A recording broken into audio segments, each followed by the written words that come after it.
Bro, kung 16, 17, 18 o 19 ka pa lang, ito ang 5 high income skills na pwede mong aralin kahit bata ka pa lang. Number 1, ang copywriting. Ito ay ang pagsusulat ng nakakabentang captions, ads, and emails. Maraming negosyo ang naghahanap dito. Number 2, video editing. Bro, halos lahat ngayon, video content. At maraming brand na willing magbayad dito.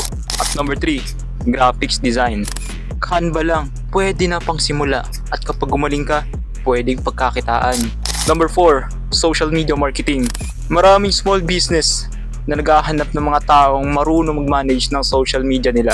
At pang-5, ang sales, which is ito yung dinidevelop ko ngayon. Bro, kahit anong business pasukin mo, sales skills ang importante. Dahil kapag marunong kang magbenta, palagi kang may pera.